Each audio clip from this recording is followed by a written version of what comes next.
Hello मेरे प्यारे दोस्तों, उम्मीद है आप लोग बहुत अच्छे होंगे। तो आज की इस वीडियो में हम लोग 12वें नंबर सेट का प्रैक्टिस करने वाले हैं, जो कि आपका काफ़ी इंपॉर्टेंट है। हम लोग यहाँ पर एक सीरीज चला रहे हैं एडुटेरिया का, और इसमें टोटल हम लोग 100 सेट्स का प्रैक्टिस करेंगे। यानी कि एक सेट में यदि हम लोग 50 प्रश्नों का कर रहे हैं तो इस प्रकार हमारे पास 5000 प्रश्नों का जो प्रैक्टिस का जो एक्सपीरियंस है वो आ जाएगा, और एग्जाम से पहले जो है हमारी तैयारी अच्छी तरह हो जाएगी, है ना। चलिए स्टार्ट करते हैं आज के सेशन को। पहला प्रश्न है हरित क्रांति। हरित क्रांति के संबंध में आपको प्रश्न पूछा है कि हरित क्रांति के संबंध में कौन सा कथन आपका सही नहीं है। भारत में हरित क्रांति का पिता डॉक्टर एम.एस. स्वामीनाथन को माना जाता है। बिल्कुल राइट है, ये आपको ध्यान रखना है। और डॉक्टर एम.एस. स्वामीनाथन जो है इसकी हाल ही में 28 सितंबर 2023 को इसकी मृत्यु हो गई है, ठीक है।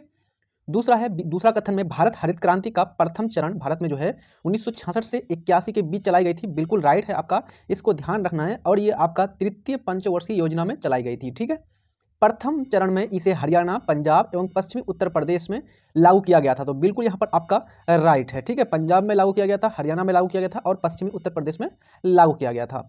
अगला हमारे कह रहा है कि हरित क्रांति से चावल, दाल, गन्ना की उत्पादन में काफी वृद्धि हुई। ये गलत है आपका, तो डी ऑप्शन बिल्कुल राइट हो जाएगा। जो ये हरित क्रांति है इससे जो है गेहूं का उत्पादन बढ़ गया था और चावल का थोड़ा बहुत उत्पादन बढ़ा था।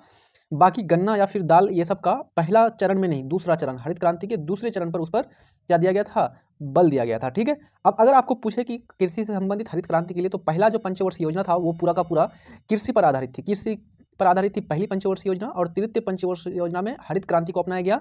और हरित क्रांति का जनक ऑल ओवर जो वर्ल्ड अगर पूछा जाएगा आपको विश्व में, तो ई बॉर्लोग बताएंगे, और भारत में इसका जनक पूछेगा तो किसको बताएंगे, एम.एस. स्वामीनाथन को। नेक्स्ट प्रश्न है निम्नलिखित में से कौन परियोजना एवं लाभान्वित राज्य का सही सुमेलित नहीं है। आपको बताना है कि नहीं है इसमें कौन सा। टिहरी परियोजना, टिहरी बांध। तो मैंने आपको बताया टिहरी बांध कहाँ पर है, जल्दी से आंसर कर दीजिए। ये आपका उत्तराखंड में है ना, टिहरी बांध। और टिहरी गढ़वाल एक जिला भी है वहाँ पर, जहाँ पर चिपको आंदोलन चलाया गया था सुंदरलाल बहुगुणा के नेतृत्व में। तो ये आपका बिल्कुल सुमेलित है। नागार्जुन सागर परियोजना आंध्र प्रदेश, ये भी आपका बिल्कुल क्या है, राइट है। नागार्जुन सागर परियोजना किस में है, आंध्र प्रदेश में है। और कौन सी नदी पर है, जल्दी से बताइए। तो नागार्जुन सागर जो परियोजना है ये किस नदी पर है, कृष्णा नदी पर ना। तिलैया परियोजना बिहार, ये आपका बिल्कुल गलत हो जाएगा। तिलैया परियोजना बिहार में नहीं है। बाकी तुलबुल परियोजना ये आपका जम्मू कश्मीर, ये भी आपका सही सुमेलित है। तो इस प्रश्न का राइट आंसर सी हो जाएगा। नेक्स्ट हमारा निम्नलिखित में कौन गोदावरी की सहायक नदी नहीं है। इन चारों में बताना है आपको कौन गोदावरी की सहायक नदी नहीं है। मंजीरा, इंद्रावती, पेनगंगा, कोयना। तो मंजीरा पूछे आपको, इंद्रावती पूछे, पेनगंगा पूछे, वेनगंगा पूछे, ये सब क्या है आपका गोदावरी की सहायक नदियां है। बाकी आपका कोयना जो है आपका गोदावरी की सहायक नदी नहीं है। पिछले सेट में मैंने आपको कोयना के बारे में बताया है। अब जो क्वेश्चन मैंने पहले चर्चा किया है उसका आंसर आपको याद करके आपको जब जब मैं पूछूंगा उसको कमेंट बॉक्स में आपको कमेंट करनी है, ठीक है। तो जल्दी से बता दीजिए कोयना जो है किस जो है भारतीय नदी की सहायक नदी है।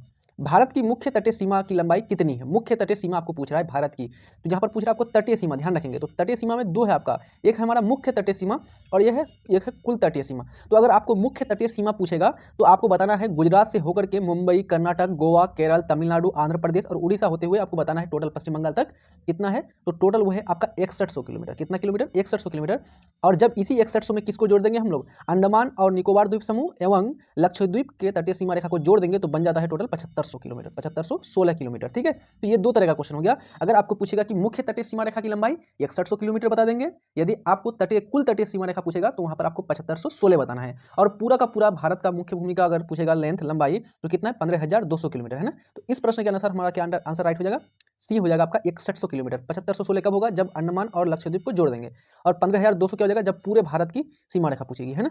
नेक्स्ट हमारा मृदा की उर्वरता बढ़ाने के लिए कौन सी फसल उगाई जाती है। यानी कि मृदा की उर्वरता यदि बढ़ानी हो तो कौन सा फसल उगाया जाता है। तो उसके लिए कौन सी फसल की पद्धति है, कौन सा फसल अपनाया जाता है, जल्दी से बता दीजिए। तो उसमें आपका उड़द फसल है ना, यानी कि जिसको बोलते हैं एक फसल के बाद यानी कि दो फसलों के बीच में मतलब एक दलहन या तिलहन के फसल को लगाना, यह है आपका मृदा की उर्वरता बढ़ाने की तकनीक, है ना। तो हमारा डी ऑप्शन बिल्कुल यहाँ पर क्या हो जाएगा, राइट हो जाएगा इस प्रश्न का, ठीक है।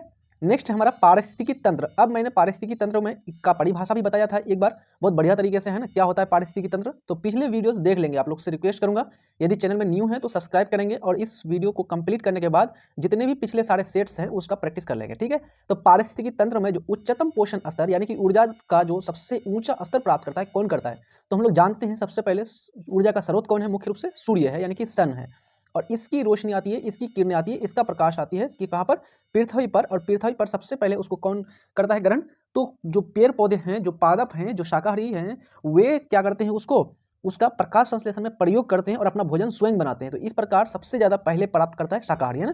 फिर उसका थोड़ा सा मात्रा फिर किस में जाता है, तो उस पर आश्रित जीवों पर जाता है, तो आपका शाकाहारी या फिर पेड़ पौधों को क्या माना जाता है? उत्पादक माना जाता है ना। तो यहाँ पर इस प्रश्न के अनुसार ए आपका राइट हो जाएगा। धारणीय कृषि से क्या तात्पर्य है? धारणीय कृषि आपको पूछ रहा है, तो धारणीय कृषि मतलब कि जो कृषि आपका पुराने समय, प्राचीन समय से होता आ रहा है। तो किस प्रकार की कृषि हो रही है पुराने समय से, कि लोग जो है क्या करते हैं धारणीय कृषि में, अपने जो खेतों में जो है आपका गोबर या फिर खाद, कौन सा खाद, वो खाद नहीं कीटनाशक उर्वरक वाला नहीं, खाद का मुख्य रूप से यानी कि गाय के अपशिष्ट, पत्तियों को है ना, पत्तियों का अपशिष्ट या फिर कोई भी भूसी घास, ये सबको जो है क्या किया जाता है, खेत में डाला जाता है, जिससे क्या बढ़ती है, उसकी उर्वरता बढ़ती है।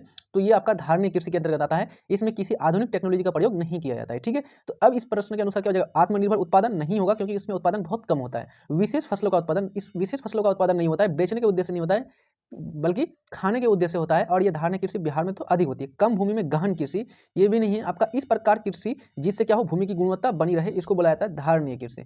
नेक्स्ट हमारा डिस्टिल्ड वाटर है ना, डिस्टिल्ड वाटर जो होता है, इसके संबंध में कौन सा विकल्प सही है? ये एक विलियन है। डिस्टिल्ड वाटर यानी कि जो जल है, ये विलियन है क्या? नहीं, ये तो आपका सॉल्वेंट है, ये आपका क्या है, एक विलायक है, इसमें किसी चीज को आप घोल सकते हैं ना, तो ये विलियन नहीं है, ये विलायक है। तो हमारा पहला ऑप्शन गलत हो गया।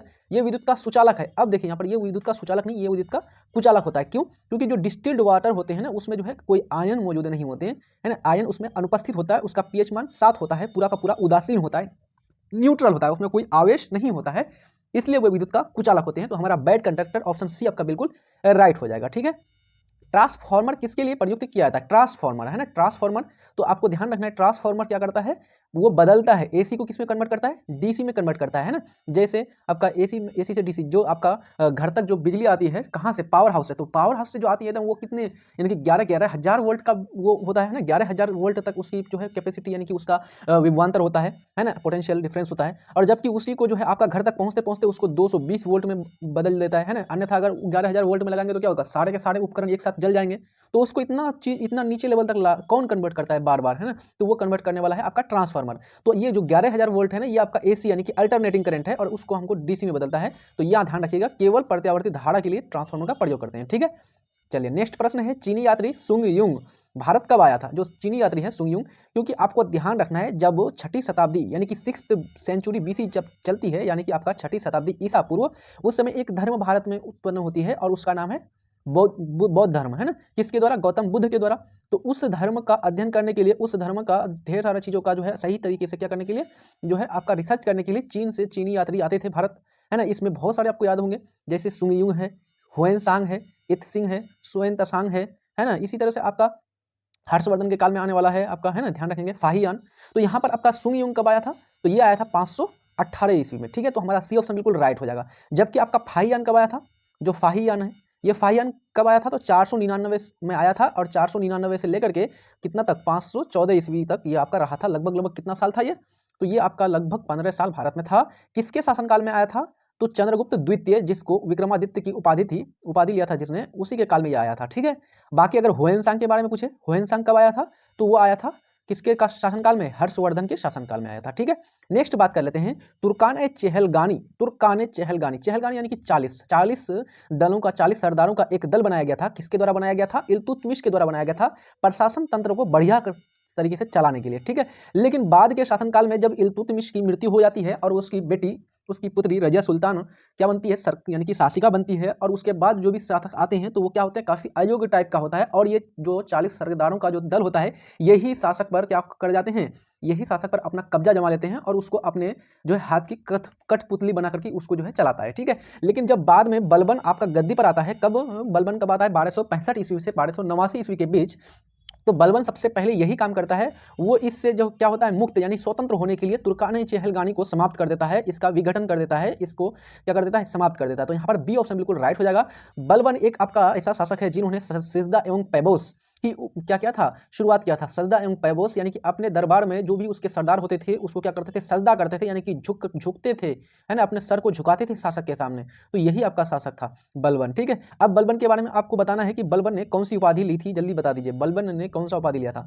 निम्न में से किस चट्टान प्रणाली से जो है चूने का पत्थर, बलुआ पत्थर, चीनी मिट्टी प्राप्त होती है? कुडप्पा, धारवाड़, गोंडवाना, विंध्यन। बिल्कुल आपका राइट आंसर इस प्रश्न का क्या हो जाएगा? विंध्यन, है ना। विंध्यन प्रकार की चट्टान प्रणाली से क्या मिलता है? चूना पत्थर का निक्षेप, बलुआ पत्थर का निक्षेप, और चीनी मिट्टी का मिलता है। बाकी गोंडवाना की बात की जाए तो यहाँ से क्या मिलते हैं? गोंडवाना से जो है आपका कोयला की खदानें यहाँ पर है आपका, है ना।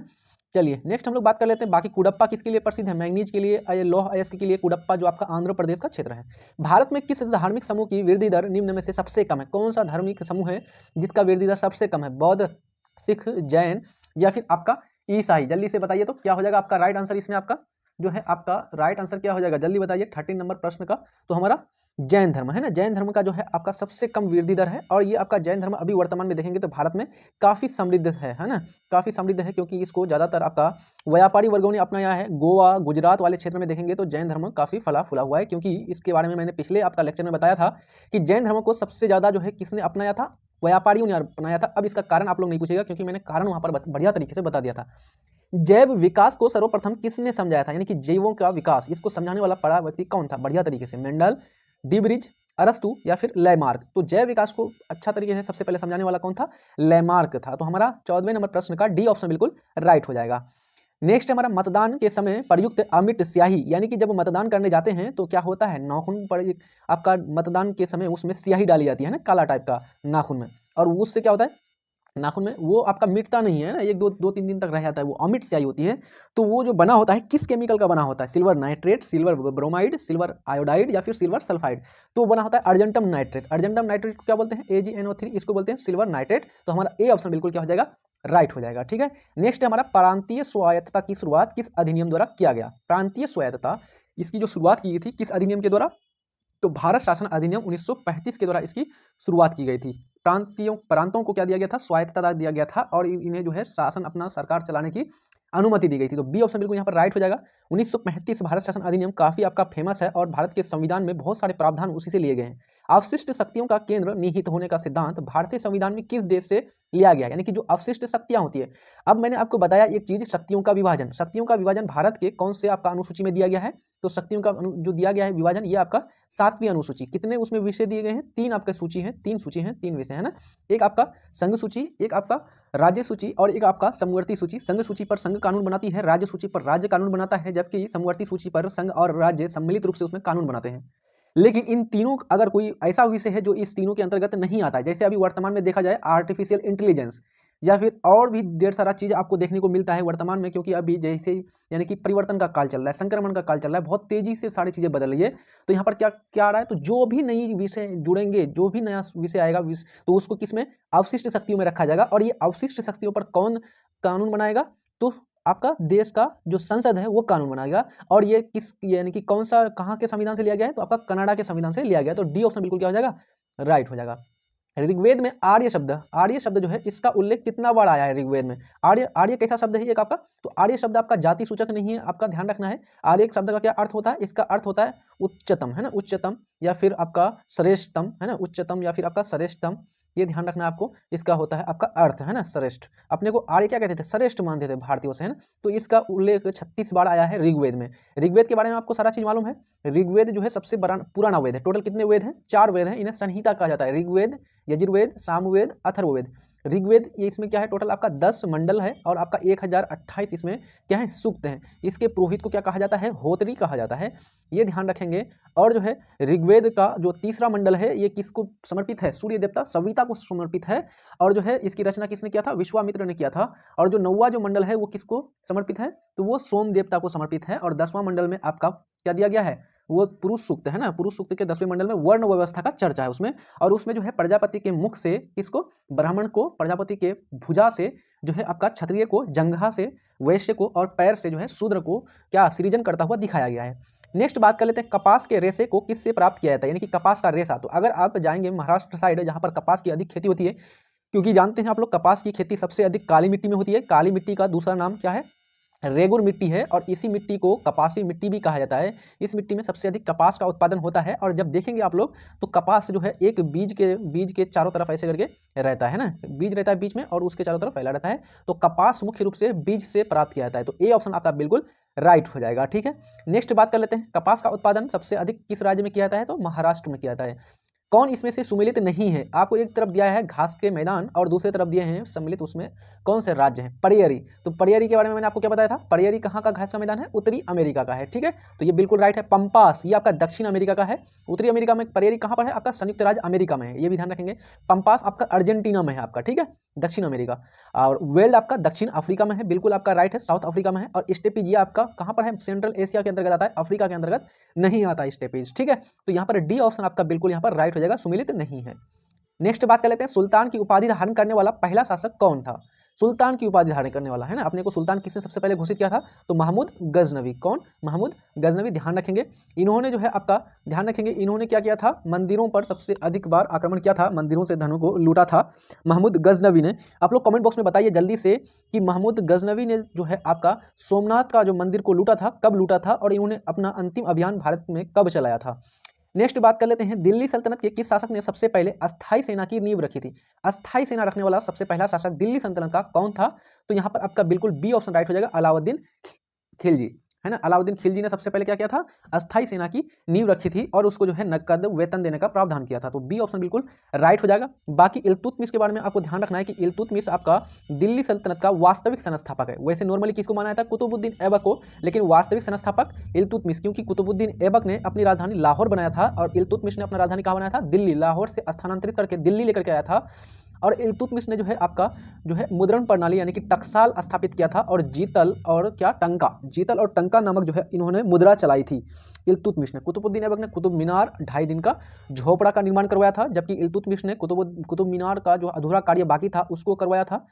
कुतुबुद्दीन ऐबक का उपाधि क्या क्या था? तो ध्यान रखेंगे, लाख बख्श इसको कहा जाता है, दीन बख्श कहा जाता है इसको कुरान खां भी कहा जाता है, क्योंकि इसको पूरा का पूरा कुरान याद था। दान मतलब कि लाख बख्श यानी कि बहुत ज्यादा दान देता था इसमें, ये इसलिए इसको बुलाया जाता है ना। चलिए, जिले इलाही की उपाधि, आपको मैंने क्वेश्चन पूछा था ना, बलबन ने कौन सा उपाधि लिया था? तो जिले इलाही, है ना। नेक्स्ट बात कर लेते हैं, निम्नलिखित में से कौन जो है सही सुमेलित नहीं है? Electron, proton, neutron, meson. इसमें आपको सामने आपको दिया हुआ है कि कौन किसको खोजा है। तो इलेक्ट्रॉन, इलेक्ट्रॉन को खोज करता कौन है? जे थॉमसन, है ना, बिल्कुल आपका राइट है। प्रोटॉन का, तो प्रोटॉन का गोल्डस्टीन है, ये भी आपका सही है। न्यूट्रॉन का जेम्स चैडविक है, ये भी आपका सही है। अब देखिए इसका एक ट्रिक है, इस ट्रिक को याद रखेंगे तो आपको याद रहेगा। इस ट्रिक का क्या आपका है? ईट, EAT, ईट पर, ईट पग, PAG, है ना, ईट पग नाच, NACH। इसको याद रखेंगे तो सारा आपका झमेला समाप्त हो जाएगा। ई से हो जाता है इलेक्ट्रॉन और टी से हो जाता है थॉमसन। तो इलेक्ट्रॉन का खोजकर्ता कौन है? थॉमसन है। पी से होता है प्रोटॉन और जी से होता है गोल्डस्टीन। तो कौन है प्रोटॉन का खोजकर्ता? गोल्डस्टीन। एन से होता है न्यूट्रॉन और CH से होता है चैडविक। तो आपका जो है न्यूट्रॉन का खोजकर्ता कौन है? जेम्स चैडविक है, ठीक है। तो ये सारे आपको ध्यान रखेंगे। बाकी मेसोन यहाँ पर डी ऑप्शन बिल्कुल गलत है, ये आपका सही सुमेलित नहीं है। रदरफोर्ड ने किसकी खोज किया था? नाविक का खोज किया था। कैथोड किरणों का खोज किया था। ठोस एरोसोल का उदाहरण है, ठोस एरोसोल आपको पूछ रहा है। तो ठोस एरोसोल, तो ठोस एरोसोल में क्या होता है? एक तो आपका गैस होता है उसमें, और गैस के साथ उसमें क्या होगा? सॉलिड होगा, है ना, यानी कि ठोस होगा। तो इसमें कोहरा, अगर कोहरा की बात करें तो इसमें क्या है? कोहरा में गैस होता है और इसमें क्या होता है? लिक्विड यानी कि जल होता है ना। तो हमारा गैस और लिक्विड हो गया। बादल, बादल की बात करें तो ये भी गैस है, उड़ता है, और इसमें पानी रहता है ना बादल में, तो ये भी लिक्विड हो गया, गैस और लिक्विड यानी द्रव। कुहासा, कुहासा में अगर ठंडी के समय देखेंगे तो उसमें क्या होता है? ओस रहता है ना, गैस तो रहती है लेकिन उसमें ओस रहता है, सॉलिड नहीं रहता है। बाकी अगर धुआं की बात करते हैं इसमें गैस रहता है और सॉलिड फॉर्म रहता है, यानी कि ठोस रहता है। जैसे अगर धुआं, अगर आप दीप जला देंगे और उसके ऊपर आप अगर हाथ रखेंगे अपना, तो हाथ का जो आपका सफेद तलवा है वो क्या हो जाता है? वो आपका काली हो जाता है, काला हो जाता है, उसमें ठोस पदार्थ आपके हाथ में जम जाते हैं ना। तो डी ऑप्शन इस प्रश्न का बिल्कुल राइट हो जाएगा। नेक्स्ट बात कर लेते हैं, राज्यसभा में सरकार द्वारा प्रस्तुत किसी विधेयक के गिर जाने का क्या अर्थ होता है? यानी किसी विधेयक को यदि राज्यसभा में प्रस्तुत किया जाता है, ध्यान रखेंगे यहाँ पर राज्यसभा पूछा है, यानी उच्च सदन में अगर प्रस्तुत किया जाता है। प्रधानमंत्री को त्यागपत्र देना पड़ेगा, बिल्कुल गलत है। प्रधानमंत्री राज्यसभा का नहीं, लोकसभा का नेता होता है ना प्रधानमंत्री। और प्रधानमंत्री क्या होता है? देश का वास्तविक कार्यपालक होता है। तो राज्यसभा से उसको लेना देना नहीं है, उसको बहुमत कहाँ पर होना चाहिए? लोकसभा में होना चाहिए। प्रधानमंत्री को संसद में बहुमत सिद्ध करना पड़ेगा, बिल्कुल गलत है। यहाँ पर आपको संसद में कोई बहुमत सिद्ध करने की जरूरत नहीं है। अगर कोई बिल प्रस्तुत आपने किया विधेयक को और वो आपका राज्यसभा में गिर गया तो वो कानून नहीं बनेगा, बस नॉर्मल यही बात है बस। अब इसका अर्थ हम लोग यहाँ पर देख रहे हैं, तो राज्यसभा में सत्ताधारी दल का बहुमत नहीं है, बिल्कुल सही है। अगर राज्यसभा में सत्ताधारी जो दल है उसका बहुमत होता तो वो क्या हो जाता? वो राज्यसभा से पास हो जाता। जैसे मान लीजिए अभी वर्तमान की स्थिति में बात करूं, मान लीजिए अभी वर्तमान में बीजेपी कोई अगर क्या करती है, कोई एक विधेयक लेके आती है और उसको लोकसभा में क्या करती है? पारित कर देती है, और उसको भेजता है कहाँ पर? राज्यसभा में। राज्यसभा में भेजता है तो राज्यसभा में चर्चा के बाद अगर मान लीजिए उस पर वोटिंग हुआ और वो पास नहीं हो पाया तो ये बिल क्या हो जाएगा? ये विधेयक क्या हो जाएगा? वो पारित नहीं हो पाएगा, और है ना, तो यहाँ पर निरस्त हो जाएगा। लेकिन अब इसका मतलब ये नहीं कि बीजेपी को क्या देना पड़ेगा, यानी कि प्रधानमंत्री जी को इस्तीफा देना पड़ेगा। इसका कतई यहाँ पर इसका अर्थ नहीं होगा, क्योंकि राज्यसभा यहाँ पर क्या करेगा? राज्यसभा एक सहयोगी और सलाहकारी संस्था के रूप में कार्य करता है, ठीक है। मेन कार्य कौन करता है? लोकसभा। सबसे ज़्यादा पावर किस में है? लोकसभा में है। यही मुख्य रूप से जो है आपका सब हम लोग जो डायरेक्ट चुनते हैं, जो भी प्रतिनिधि चुनते हैं वो लोकसभा का सदस्य होता है। बाकी राज्यसभा में अप्रत्यक्ष रूप से जाते हैं या मनोनीत करके जाते हैं, है ना। तो यहाँ पर ये ध्यान रखना है आपको, ठीक है। चलिए नेक्स्ट बात कर लेते हैं। तो हमारा इस प्रश्न का सी ऑप्शन राइट हो जाएगा। भारत के कोरोमंडल तट पर सर्वाधिक वर्षा होती है। कोरोमंडल तट है ना, आपको मालूम है ये आपका भारत है। पश्चिमी भारत में आपको कोंकण तट है, कन्नड़ तट है, उसके बाद मालाबार तट है, और इधर का बात करेंगे तो ये आपका क्या है? आपका कोरोमंडल तट है, और इधर है आपका उत्तरी सरकार, है ना। तो कोरोमंडल तट मतलब कि ये आपका तमिलनाडु और आंध्र प्रदेश का इलाका के बारे में बात कर रहा है वहाँ। तो यहाँ पर सबसे अधिक वर्षा कब होती है? तो यहाँ पर सबसे अधिक वर्षा होती है लौटती हुई मानसून से। तो मानसून कब लौटती है? तो ध्यान रखेंगे मानसून का आगमन होता है 1 जून से लेकर के 10 सितंबर तक रहता है ना। और उसके बाद 10 सितंबर के बाद वापस लौटने लगता है। तो वापस जब लौटती है तो अक्टूबर, नवंबर, दिसंबर के महीने में आपका जो है तमिलनाडु और आंध्र प्रदेश वाला क्षेत्र में लौटता हुआ मानसून पहुंच जाती है, और वहाँ पर काफी भारी वर्षा कराती है। तो हमारा यहाँ पर अक्टूबर और नवंबर के महीने में पहुंचती है, इसलिए हमारा डी ऑप्शन आपका बिल्कुल राइट हो जाएगा। और सबसे ज्यादा लौटती हुई मानसून से वर्षा किसमें होती है? तमिलनाडु में होती है सबसे ज्यादा, और उससे थोड़ा सा कम आपका कहाँ पर होगा? आंध्र प्रदेश में होता है। बाकी आपका दोनों जो है आपका अंडमान निकोबार द्वीप समूह और लक्षद्वीप जो आपका द्वीपीय आपका हमारा ये है केंद्र शासित प्रदेश है, वहां पर वर्षा होती है लौटती हुई मानसून से। आपको मिलाना है, एक तरफ आपको कुछ युद्ध दिए गए हैं और एक तरफ गवर्नर जनरल दिए गए हैं। तृतीय आंग्ल मैसूर युद्ध, अब देखिए तृतीय पूछ रहा है। 4 टोटल मैसूर युद्ध हुआ है। पहला मैसूर युद्ध 1767 से 69 के बीच हुआ है, 67 से 69। दूसरा कब हुआ है? 80 से लेकर के 82 के बीच। तीसरा कब हुआ है? 90 से लेकर के 92 के बीच। और चौथा कब हुआ है? 99 में, है ना। पहला वाला में आपका कौन था? वॉरेन हस्टिंग था, 67 से 69। 80 से 82 में कौन था? उस समय भी वारेन हेस्टिंग था। 90 से 92 में लॉर्ड कॉर्नवालिस था, और 99 में लॉर्ड वेलेजली था। तो हमको तीसरा वाला पूछा है ना, तो 90 से 92 के बीच। तो इस समय कौन था? लॉर्ड, यानी कि तृतीय आंग्ल मैसूर के बारे में पूछ रहा है हमको। तो यहाँ पर तीसरा वाला कौन था? आपका लॉर्ड कॉर्नवालिस था। तो हम लोग यहाँ पर मिला देते हैं। तीसरा आपका ए नंबर का कहाँ हो जाएगा? लॉर्ड कॉर्नवालिस हो जाएगा। ये आपका मिल गया हमारा। प्रथम आंग्ल सिख युद्ध यहाँ पर दिया हुआ है। तृतीय आंग्ल मराठा युद्ध, प्रथम जो है आंग्ल अफगान युद्ध। आपको यहाँ पर आपको बताना है। तो यहाँ पर क्या हो जाएगा आपका? एक नंबर का हमारा तो सी हो जाएगा। अब हम लोग अगर प्रथम आंग्ल जो है आपका सिख युद्ध की बात करें, तो प्रथम आंग्ल सिख युद्ध के समय कौन था? तो लॉर्ड हार्डिंग था, है ना। लॉर्ड हार्डिंग था उस टाइम। तो हमारा क्या हो जाएगा? आपका 2 नंबर, यानी प्रथम आंग्ल सिख युद्ध का लॉर्ड हार्डिंग हो जाएगा। दूसरा नंबर का बी नंबर हो जाएगा। उसके बाद तृतीय आंग्ल मराठा युद्ध, मराठा युद्ध के समय कौन था? लॉर्ड हेस्टिंग था, ये हो जाएगा। उसके बाद प्रथम आंग्ल अफगान युद्ध के समय कौन हो जाएगा? आपका लॉर्ड ऑकलैंड हो जाएगा, है ना। तो इस प्रकार से मिला लेंगे आप लोग। नेक्स्ट हमारा राज्य के नीति निर्देशक तत्वों का समुचित क्रियान्वयन निर्भर करता है सरकार की इच्छा शक्ति और पर्याप्त साधनों की उपलब्धता पर, संसद की इच्छा पर, न्यायालय की इच्छा पर, जनता की इच्छा पर। क्या पूछ रहा है आपको? नीति निर्देशक तत्वों के बारे में पूछ रहा है कि अगर नीति निर्देशक तत्वों को लागू करवाना है या लागू करनी है तो ये किसकी इच्छा शक्ति पर निर्भर करता है। तो ये आपका हम लोग जानते हैं पूरा का पूरा नीति निर्देशक तत्व जो संविधान के भाग 4 में दिए गए हैं, इसको पूरा राज्य यानी कि जो है सरकार को सौंप दिया गया है कि सरकार अपना जो है अपने अनुसार उसको लागू करवाएगी। तो ये किसके इस पर निर्भर करती है? सरकार की इच्छा शक्ति पर, और उसके पास जो उपलब्ध संसाधन है उस पर डिपेंड करता है ना। तो हमारा ए ऑप्शन बिल्कुल यहाँ पर क्या हो जाएगा? राइट हो जाएगा। और अगर यहीं पर अगर आपको पूछा जाएगा मौलिक अधिकार, तो मौलिक अधिकार क्या है? इन्फोर्समेंट है, यानी परिवर्तनीय है, उसको लागू करना ही पड़ेगा, अन्यथा क्या कर सकते हैं? सुप्रीम कोर्ट उसमें लागू करवाने के लिए हस्तक्षेप कर सकती है ना। चलिए नेक्स्ट बात कर लेते हैं। किसने जो है किसे लोकप्रिय नाम लाल कुर्ती कमीजों के रूप में जाना जाता है? किसको? जो है कांग्रेस समाजवादियों को, आजाद हिंद फौज के सदस्यों को, खुदाई खिदमतगारों को, रानी जो है आपका गॉर्डिनली नियुक्त लोगों को। तो यहाँ पर आपका बिल्कुल क्या हो जाएगा? सी नंबर आपका राइट हो जाएगा। तो खुदाई खिदमतगारों को, लाल कुर्ती जो है इसी के नाम से जाना जाता है। और इसका कौन किया था? इसका जो है गठन किसने किया था? तो इसका किया था खान अब्दुल गफ्फार खान ने, जिसको उत्तर पश्चिमी भारत में क्या कहा जाता है? सीमांत गांधी के नाम से जाना जाता है ना। नेक्स्ट हमारा है, सुमेलित करना है आपको, रेडियम, पेनिसिलिन, एक्सरे, चेचक, और इसके यहाँ पर खोजकर्ता कौन है आपको यहाँ पर बताना है। तो हम लोग सबसे पहले रेडियम, तो रेडियम के बारे में मैंने पहले आपको बताया था। रेडियम का कौन है? रेडियम का आपका है मैडम क्यूरी है। रेडियम का कौन है? मैडम क्यूरी है। ये आपका पेनिसिलिन, तो पेनिसिलिन का है अलेक्जेंडर फ्लेमिंग, है ना। अलेक्जेंडर फ्लेमिंग किसका है? पेनिसिलिन का है। तो हमारा बी का एक हो जाएगा। एक्सरे का खोज किसने किया था? रॉन्टजन ने किया था। उसके बाद चेचक का किसने किया था? तो चेचक इसका टीका जो है एडवर्ड जेनर ने किया था, है ना। तो चेचक डी नंबर का 3 नंबर हो जाएगा। तो इस प्रकार आप लोग मिला लेंगे। नेक्स्ट हमारा, राष्ट्रीय दल का दर्जा प्राप्त करने के लिए किसी पार्टी को लोकसभा या फिर आम चुनाव या फिर राज्य विधानसभा चुनाव में आवश्यकता होती है। यानी यदि किसी जो है दल को राष्ट्रीय दल का दर्जा प्राप्त करना है तो उसके लिए कौन कौन से जो है आपका क्या दिया गया? अनिवार्यता रखा गया है, यानी कि कौन कौन सा इसमें से हो जाएगा। तो 31 नंबर का क्या हो जाएगा आपका?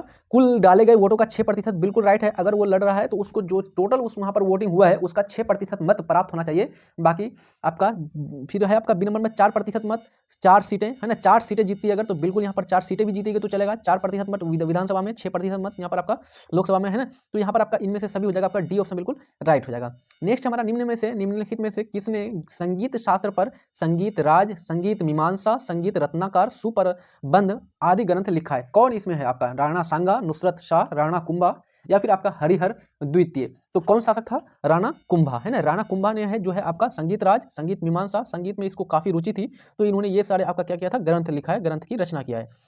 नेक्स्ट बात कर लेते हैं संविधान के किस अनुच्छेद में जिला नियोजन समिति का उल्लेख है। जिला नियोजन समिति का उल्लेख संविधान के किस अनुच्छेद में किया गया है? तो आपका अनुच्छेद जो है आपका 243 जेड जो है डी में किया गया है। आपको कौन सा ऑप्शन में दिया? जेड बी, ये नहीं होगा आपका, जेड डी आपका बी ऑप्शन बिल्कुल यहाँ पर राइट हो जाएगा 33 नंबर प्रश्न का, ठीक है। नेक्स्ट है हमारा, निम्नलिखित में से कौन सा कथन जो है आपका सही है? भारतीय संविधान में बजट शब्द का उल्लेख 103 में किया गया है, अनुच्छेद 103 में किया गया है, बिल्कुल आपका गलत है।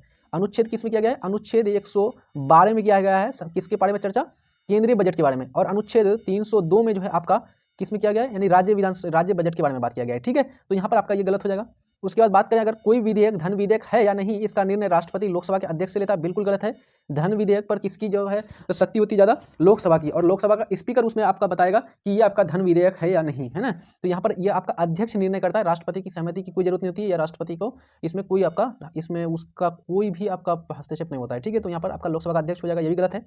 तीसरा कथन कह रहा है कि संविधान के अनुच्छेद 110 में धन विधेयक की चर्चा है ना, फिनांस जो आपका मनी बिल है ना, मनी बिल, इसके बारे में 110 में दिया गया, बिल्कुल राइट है। अनुच्छेद 110 में आपका धन विधेयक के बारे में है। अनुच्छेद 111 में आपका कोई भी विधेयक, अधिनियम, कानून, नियम, ये सारे वर्ड मैंने आपको समझा दिया है पिछले सेट्स में, नहीं देखें तो जल्दी देख लेंगे, ठीक है। क्या होता है विधेयक, प्रस्ताव क्या होता है, ये सब बताया था आपको।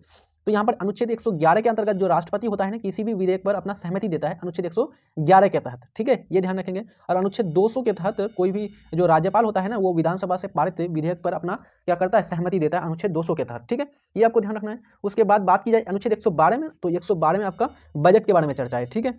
नेक्स्ट हमारा, धन विधेयक सरकार के कोई भी सदस्य द्वारा पुनः स्थापित किया जा सकता है, बिल्कुल गलत है। तो हमारा सी ऑप्शन यहाँ पर बिल्कुल राइट हो जाएगा, ठीक है। नेक्स्ट हमारा, किस संविधान संशोधन अधिनियम द्वारा लोकसभा सदस्यों की संख्या को 525 से बढ़ाकर 545 कर दिया गया था?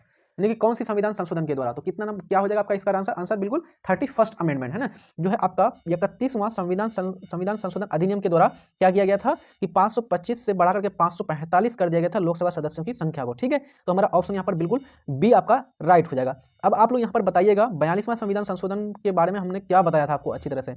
नेक्स्ट 36 नंबर का प्रश्न है, संविधान बनाने वाली जो ड्राफ्ट कमेटी है, ड्राफ्ट कमेटी, अब यहाँ पर ध्यान रखेंगे, ड्राफ्ट लिख के आता है तो आप लोग को डर लगने लगता है, तो ड्राफ्ट इसी को बोला जाता है प्रारूप समिति। कौन सी समिति? प्रारूप समिति। तो संविधान का प्रारूप किसने तैयार किया था? डॉक्टर भीमराव अंबेडकर ने किया था, इसलिए प्रारूप समिति का अध्यक्ष डॉक्टर भीमराव अंबेडकर थे, ठीक है। तो हमारा ए ऑप्शन बिल्कुल राइट हो जाएगा। बाकी राजेंद्र प्रसाद क्या थे? तो राजेंद्र प्रसाद आपका क्या थे दोस्तों? तो वो आपका अध्यक्ष था, है ना, अस्थायी अध्यक्ष बनाया गया था डॉक्टर राजेंद्र प्रसाद को, है ना। और ये आपका मोतीलाल नेहरू किसके लिए था? आपका संघ, है ना, संघ की सहमति किस प्रकार से बन जाए, संघ की शक्तियां, इसके बारे में था आपका। निम्नलिखित में से कौन सा युग में सही सुमेलित आपका सुमेलित नहीं है? अनुच्छेद 143, अब आपको मैंने बताया था अनुच्छेद 143 भी पढ़ाया है, अनुच्छेद 136 के बारे में बताया था, अनुच्छेद 226 के बारे में बताया, 131, यानी चारों अनुच्छेद पिछले सेट्स में बता दिया है। अब इसका आंसर तो आप लोग आसानी से कर सकते हैं सीधा सीधा। अनुच्छेद 143 में सर्वोच्च न्यायालय की सलाहकारी अधिकारिता, बिल्कुल राइट है।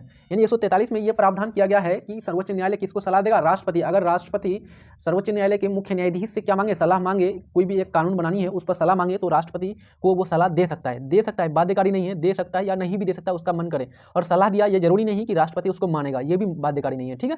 अनुच्छेद 136 में अपील के लिए सर्वोच्च न्यायालय की विशेष इजाजत है, तो बिल्कुल आपका राइट है, ये भी आपका 136वें नंबर का भी ये आपका आर्टिकल भी आपको सही है। अनुच्छेद 226 के तहत जो है उच्च न्यायालय रिट जारी करता है। कितने प्रकार के रिट जारी करता है? 5 प्रकार के मैंने बताया था आपको, है ना। अनुच्छेद किसके तहत? 226 के तहत उच्च न्यायालय, और अनुच्छेद 32 के तहत उच्चतम न्यायालय यानी कि सुप्रीम कोर्ट जारी करता है। 5 प्रकार के रिट कौन कौन से हैं? तो बंदी प्रत्यक्षकरण, अधिकार परीक्षा, परमादेश, प्रतिषेध और उत्प्रेषण, है ना। अनुच्छेद 131 में दिया गया है उच्चतम न्यायालय एक अभिलेखी न्यायालय, बिल्कुल गलत है। ये आपका अनुच्छेद 131 में नहीं बल्कि आपका 129 में दिया गया है कि जो सुप्रीम कोर्ट है एक आपका अभिलेखी न्यायालय है। अब ये अभिलेखी न्यायालय शब्द मैंने आपको बहुत बढ़िया तरीके से समझा दिया, इसलिए मैंने आपसे बार बार रिक्वेस्ट करता हूँ कि पिछले वीडियोस को देखेंगे तो पूरा का पूरा कंसेप्ट क्लियर हो जाएगा कि अभिलेखी न्यायालय क्या होता है और कौन से अनुच्छेद के तहत उच्च न्यायालय और किस अनुच्छेद के तहत उच्चतम न्यायालय अभिलेखी न्यायालय है। तो 129 के तहत सुप्रीम कोर्ट और 215 के तहत जो है आपका हाई कोर्ट अभिलेखी न्यायालय है, ठीक है, ध्यान रखेंगे। और सुप्रीम कोर्ट की स्थापना अनुच्छेद 124 के तहत की गया है, ठीक है।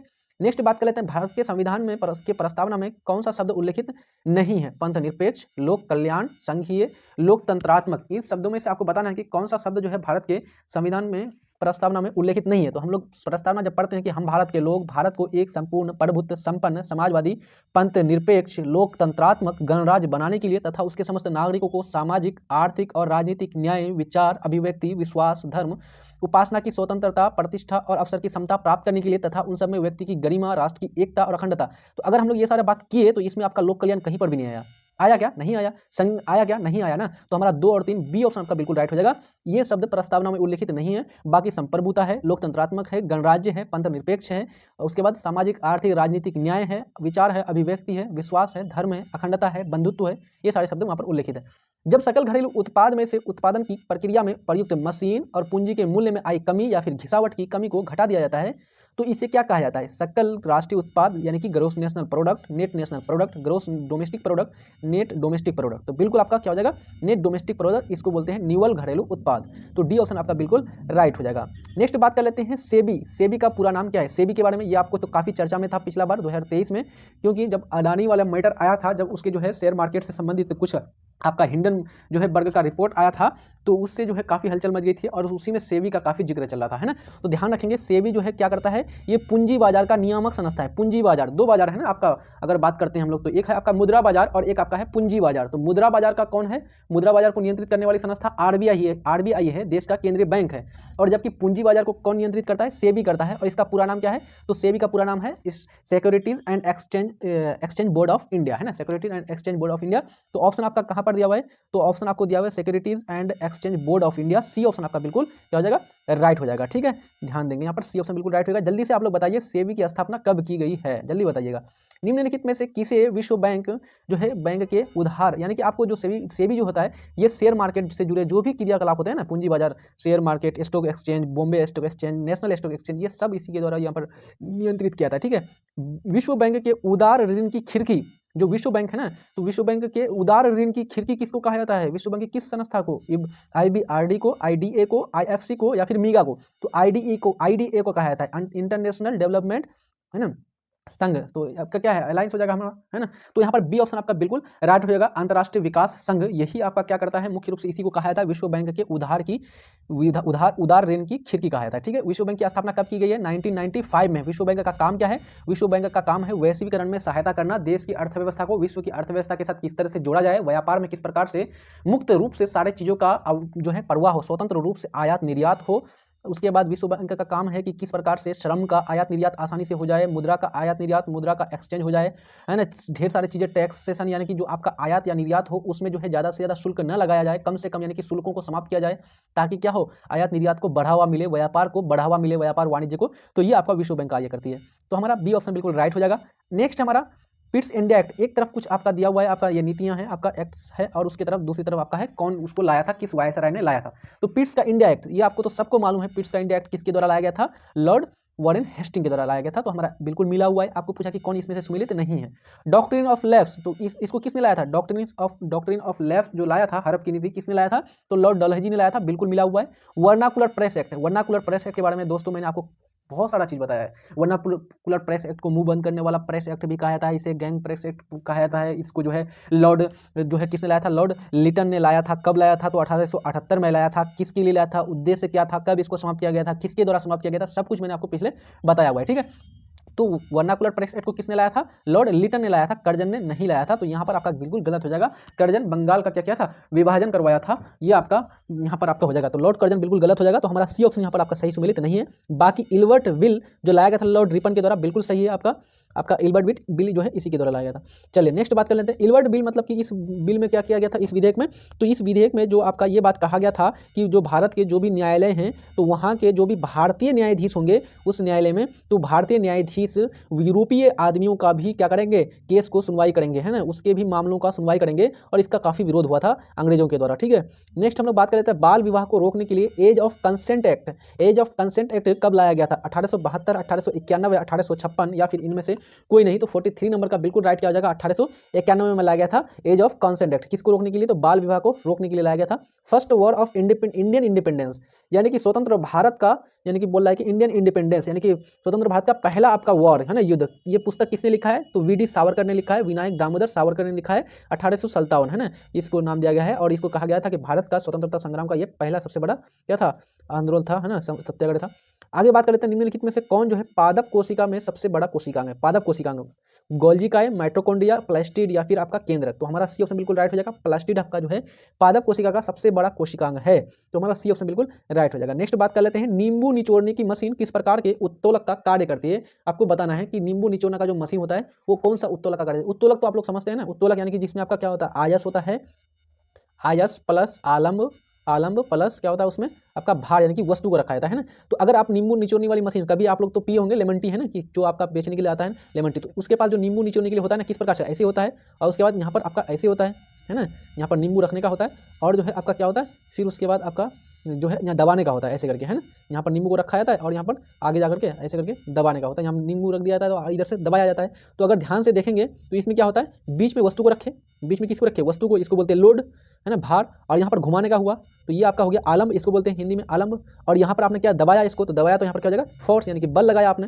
तो फोर्स साइड में हो गया और इधर हो गया आलम्ब, और बीच में वस्तु रख दिए। तो जब वस्तु बीच में रहती है तो इसको बोलते हैं कौन सा, द्वितीय श्रेणी का उत्तोलक। कौन सा उत्तोलक, द्वितीय श्रेणी का उत्तोलक। तो ये आपका बिल्कुल द्वितीय श्रेणी का उत्तोलक हो जाएगा, राइट आंसर बी ऑप्शन हो जाएगा, ठीक है। इसी के अंतर्गत आप लोग जो सुपारी काटने के लिए जो सरौता या फिर जिसको जाति बोलते हैं, सुपारी काटने के लिए प्रयोग करते हैं, तो वो भी तो ऐसा ही होता है ना। सुपारी काटने का जो होता है वो कैसा होता है, ऐसे करके रखते हैं, उसके बाद यहाँ पर आपका क्या होता है, एक नॉर्मली घुमाने का होता है ना, ऐसे करके, उसके बाद ये आपका ऐसे करके रहता है, ऐसे करके रहने के बाद उसके बाद आपको ऐसे रहता है ना, ये जो आपका सुपारी काटने का होता है ये ऐसे होता है ना, ऐसे होता है आपका। और बीच में क्या रखते हैं आप लोग, सुपारी को रख देते हैं बीच में, है ना, ऐसे यहाँ पर आपको रख दिए, तो यहाँ पर ये काट देता है, दबाते हैं, तो यहाँ पर आपने क्या लगाया, फोर्स लगाया, और सामने क्या हो गया, घूमता कहाँ से, यहाँ से घूमता है, और ये हो गया वस्तु। तो जब वस्तु को बीच में रखा जाता है तो ये आपका द्वितीय श्रेणी का उत्तोलक होता है, ठीक है, ध्यान रखिएगा। तो अगर प्रथम श्रेणी का उत्तोलक बोलेंगे तो बीच में क्या होता है, आलम होता है, बीच में आलम होता है। द्वितीय श्रेणी का वस्तु में बीच में वस्तु होता है, और तृतीय श्रेणी का उत्तोलक में बीच में बल होता है, ठीक है। तो हमारा ये आपका द्वितीय श्रेणी का सारा एग्जाम्पल था। नेक्स्ट बात कर लेते हैं हम लोग, सुमेलित करना है आपको, जीवाणु विज्ञान, सूक्ष्म जीव विज्ञान, उसके बाद आधुनिक वानस्पतिकी, प्रतिरक्षा विज्ञान। तो 47 नंबर का आपको जल्दी से मिला करके बताइए कौन कौन सा किसके अंतर्गत आएगा, जल्दी से आप लोग बताइए। तो हमारा क्या हो जाएगा आपका, तो जीवाणु विज्ञान की बात करें तो जीवाणु विज्ञान यानी कि वायरस, तो इसके बारे में लियोन हॉक, है ना, लियोन हॉक हो जाएगा। सूक्ष्म जीव विज्ञान, इसका कौन है जनक, लुई पास्टर, है ना, सूक्ष्म जीव विज्ञान का लुई पास्टर है। आधुनिक आनुवांशिकी, ये तो आपको मालूम है, मॉर्गन साहब है। उसके बाद आपका प्रतिरक्षा विज्ञान, तो प्रतिरक्षा विज्ञान का कौन है, प्रतिरक्षा जो विज्ञान है इसका कौन हो जाएगा, एडवर्ड जेनर जो बचा हुआ है आपका। तो यहाँ पर एक ऑप्शन आपका बिल्कुल राइट हो जाएगा, इसको मिलाएंगे तो आप लोग जो भी ऑप्शन आएगा तो आई थिंक सी ऑप्शन आपका बिल्कुल राइट हो जाएगा इसमें। नेक्स्ट बात करेंगे, कार्य का मात्रक होता है, कार्य का जो मात्रक होता है वो क्या होता है, कार्य का जो यूनिट होता है, ऐसा यूनिट किलोग्राम मीटर स्क्वायर प्रति second square, newton metre joule, उपयुक्त में से सभी। अगर कार्य की बात करें, कार्य बोले या फिर ऊर्जा बोले, है ना, तो वही सेम ही होता है ना, कार्य का जूल होता है, ऊर्जा का भी जूल होता है, तो ये तो सी ऑप्शन बिल्कुल राइट होगा ही होगा। और अगर कार्य के बारे में बात करें तो कार्य क्या होता है, बल गुना विस्थापन, बल गुना विस्थापन, है ना, विस्थापन। तो बल का ऐसा मात्रा क्या होता है, न्यूटन, और विस्थापन का क्या होता है, मीटर, तो न्यूटन मीटर भी होगा, तो बिल्कुल आपका ये भी ऑप्शन आएगा, ये भी ऑप्शन आ गया। अच्छा, अब हम लोग यहाँ पर देखते हैं ए ऑप्शन कैसे होगा। तो ए ऑप्शन अगर आप लोग ने पढ़ा होगा ये एनर्जी के बारे में, कौन सा एनर्जी, काइनेटिक एनर्जी, W बराबर E बराबर इसको बोलते हैं हाफ mb स्क्वायर, जो काइनेटिक एनर्जी होती है हाफ mb स्क्वायर। तो m क्या हो गया, किलोग्राम हो गया m, और जो है आपका v स्क्वायर यानी कि वेलोसिटी का स्क्वायर, और वेलोसिटी यानी चाल जो मीटर प्रति सेकंड होता है, तो और स्क्वायर कर देंगे तो मीटर स्क्वायर प्रति सेकंड स्क्वायर। तो इस प्रकार से ए ऑप्शन भी राइट हो जाएगा, बी ऑप्शन भी राइट हो जाएगा, सी ऑप्शन भी हो जाएगा। तो इस प्रकार से इस प्रश्न का डी ऑप्शन बिल्कुल सही है। नेक्स्ट हम लोग बात कर लेते हैं, और अगर ऊर्जा का, अगर आपको कार्य का अगर क्या पूछे, आपको CGS यूनिट पूछे तो क्या बोलते हैं उसको, अर्घ बोलते हैं ना, अर्घ होता है, ठीक है। नेक्स्ट बात कर लेते हैं, आपका अगला प्रश्न है, निम्न कथनों पर विचार करें एवं असत्य कथन की पहचान करें। जैन धर्म आत्मावाद में विश्वास करता है लेकिन ईश्वरवाद में विश्वास नहीं करता है। जैन धर्म, तो जैन धर्म में क्या है, आत्मावाद में विश्वास करता है कि नहीं करता है, तो कल ही तो बताए हूँ ना कि जैन धर्म तो सारा का सारा इसी पर डिपेंड है, वो अहिंसा की बात करता है, किसी को मारना नहीं है, तो मारेगा कब नहीं मारेगा, तो जब उसके अंदर आत्मा है तब ना नहीं मारने की बात कह रहा है वो, तो आत्मा इसमें है लेकिन पुनर्जन्म में वो बात नहीं करता है, ईश्वरवाद में विश्वास नहीं करता। तो बिल्कुल पहला आपका ऑप्शन सही है। दूसरा कथन कह रहा है, जैन धर्म ने अपने आध्यात्मिक विचार न्याय दर्शन से ग्रहण किया, ये भी आपको क्या हो जाएगा, कौन सा, ये आपका राइट होगा कि नहीं होगा, तो ये आपका आध्यात्मिक विचार जो है न्याय दर्शन बिल्कुल गलत है। न्याय दर्शन का कौन है जनक, न्याय दर्शन जो है आपका, न्याय दर्शन का कौन जो है आपका इसका जनक है, जल्दी बताइए। तो दर्शन है आपका, एक है आपका न्याय दर्शन, उत्तरी मीमांसा, पूर्वी मीमांसा, उसके बाद जो है योग दर्शन, है ना, चारवाक दर्शन, ये सारे दर्शन है। तो इसी प्रकार से न्याय दर्शन किसका है, गौतम का है ना न्याय दर्शन। तो यहाँ पर जैन धर्म का आध्यात्मिक ये नहीं है आपका। अनेकांतवाद का संबंध जैन धर्म से, तो बिल्कुल आपका 3 नंबर सही हो जाएगा, 1 नंबर सही हो जाएगा। तो 1 और 3 कौन सा ऑप्शन में हमारा डी ऑप्शन में दिया हुआ है, तो डी ऑप्शन बिल्कुल राइट हो जाएगा। नेक्स्ट हमारा आज के सेशन का अंतिम प्रश्न है, और जो है आज हम लोग हिस्ट्री की चर्चा नहीं करेंगे क्योंकि यहीं तक हमारा ये सेशन रहेगा। फिरोज शाह तुगलक के संदर्भ में निम्नलिखित में से कौन सा कथन सही है, काफी इंपोर्टेंट प्रश्न है। और फिरोज शाह तुगलक ने बहुत सारे जो है नए क्या किए थे, प्रयोग किए थे। वो भारत में नहरों का सबसे बड़ा जाल का निर्माण करने वाला प्रसिद्ध शासक, तो बिल्कुल राइट है। जाल का सबसे ज्यादा यानी कि नहरों का सबसे बड़ा जाल बिछवाया था। उसने दीवाने खैरात यानी कि दान विभाग का निर्माण किया था। दीवाने खैरात, खैरात ये फारसी शब्द है, जब किसी को देते हैं ना, है ना, कोई चीज आप, तो उसको बोलते हैं खैरात, दान देना। विवाह का स्थापित किया था, जो गरीब मुसलमान अनाथ स्त्रियों एवं विविध जो है विधवाओं को आर्थिक सहायता मिलता था, बिल्कुल राइट है। वह हक्क-ए-शर्ब नामक सिंचाई कर लगाने वाला दिल्ली का पहला सुल्तान था, तो ये भी आपका बिल्कुल क्या हो जाएगा, राइट हो जाएगा। दिल्ली का सुल्तान था, उन्होंने क्या लगाया था, हक्क-ए-शर्ब किस पर लगाया था, सिंचाई पर कर लगाया था, ठीक है। उसे जो है अशोक के दूसरा स्तंभ को मेरठ एवं टोपरा से दिल्ली लाने का श्रेय दिया था। तो है ना, फिरोज शाह तुगलक ने एफएसटी ने ही लाया था ना, जो आपका मेरठ और दिल्ली ये टोपरा जो था, वहाँ पर जो 2 स्तंभ लेख थे उनको उठा करके कहाँ लाया था, दिल्ली में लाया था फिरोज शाह कोटला में, है ना। तो ये आपका बिल्कुल राइट हो जाएगा। तो 1 2 3 4 सबके सब आपका राइट है, तो हमारा ऑप्शन डी आपका बिल्कुल सही हो जाएगा। आई थिंक ये सेशन आप लोग को दोस्तों काफ़ी अच्छा लगा होगा। आप लोग कमेंट बॉक्स में जरूर बताइएगा कि ये आपका सेशन कैसा रह रहा है, अपना आपको बताना है एक्सपीरियंस। और उसके बाद कुछ नए प्रयोग करने हैं, कुछ नए सब्जेक्ट्स की स्टार्ट करनी है, तो आप बताएंगे जरूर। और इसी प्रकार से अच्छी तरह से पढ़ाई करते रहिए, प्रैक्टिस करिए, ज़्यादा से ज़्यादा प्रैक्टिस करेंगे तो आपको ये ज़्यादा से ज़्यादा आपको क्या करेगा, लाभ मिलेगा इससे, है ना। तो मिलते हैं नेक्स्ट वीडियो में, पढ़ते रहिए अच्छी तरह से। तब तक के लिए जय हिंद, धन्यवाद।